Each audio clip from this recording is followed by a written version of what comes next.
पांचों राज्यों में मिली करारी शिकस्त के बाद जहां कांग्रेसी खेमे में हलचल है, कपिल सिब्बल जैसे असंतुष्ट नेता नेतृत्व परिवर्तन की मांग कर रहे हैं, तो वहीं दूसरी तरफ एनसीपी ने यूपीए की कमान शरद पवार को सौंपने की मांग कर कांग्रेस की मुश्किलों में इजाफा कर दिया है। जिनकी अनुमति हो वो हाथ उठाकर अनुमति दे दे, तो पवार साहब ही, आप सबका धन्यवाद। पवार साहब ही भारतीय जनता पार्टी को रोक सकते हैं और मैं महाराष्ट्र प्रदेश युवक कांग्रेस की तरफ से आप सभी को गवाही देता हूँ। यूपीए की लगातार होती हार, नया अध्यक्ष बनाने की उठने लगी है मांग। बड़ा सवाल, क्या पवार होंगे 2024 में विपक्ष के पीएम उम्मीदवार? एनसीपी की युवा इकाई है राष्ट्रवादी युवक कांग्रेस। दिल्ली में इसकी राष्ट्रीय कार्यकारिणी की बैठक हुई, जिसमें शरद पवार को यूपीए का अध्यक्ष बनाए जाने का प्रस्ताव पारित कर दिया गया। एबीपी न्यूज ने इस मुद्दे पर बात की राष्ट्रवादी युवक कांग्रेस के राष्ट्रीय अध्यक्ष धीरज शर्मा से।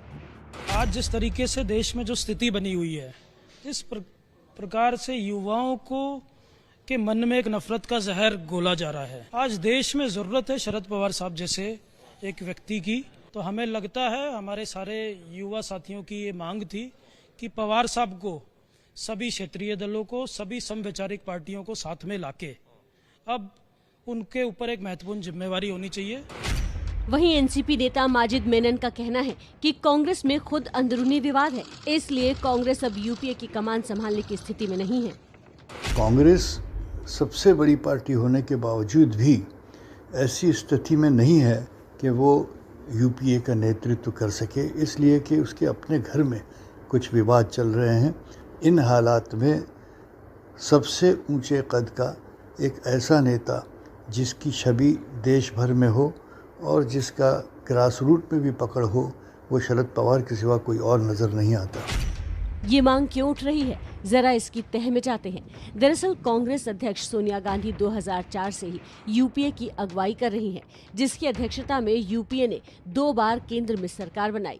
लेकिन 2014 में हाथ से सत्ता फिसलने और फिर 2019 लोकसभा चुनाव में नरेंद्र मोदी के सामने मिली लगातार दूसरी हार के बाद विपक्षी खेमे में नेतृत्व को लेकर गांधी परिवार पर सवाल उठने लगे हैं। बंगाल विधानसभा चुनाव में जीत के बाद ममता बनर्जी के राष्ट्रीय भूमिका में आने की संभावना जताई जाने लगी। तेलंगाना के मुख्यमंत्री चंद्रशेखर राव भी विपक्षी दलों को एकजुट करने की कवायद कर रहे हैं, लेकिन इन नेताओं का नेतृत्व कांग्रेस शायद ही स्वीकार करे।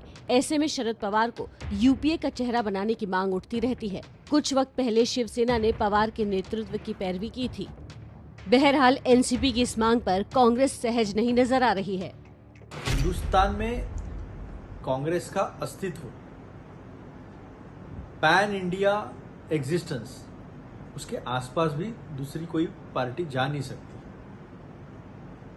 और 15 साल से जो एक सफलतम नेतृत्व सोनिया जी ने दिया है यूपीए को, वो अभेद्य है।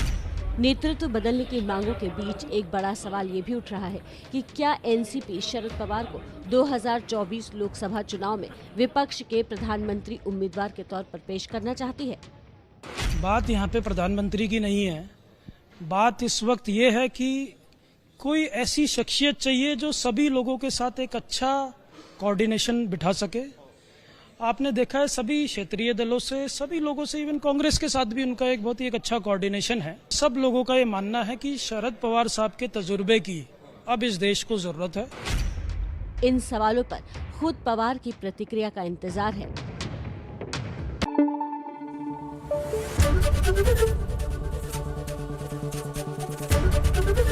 एबीपी न्यूज आपको रखे आगे।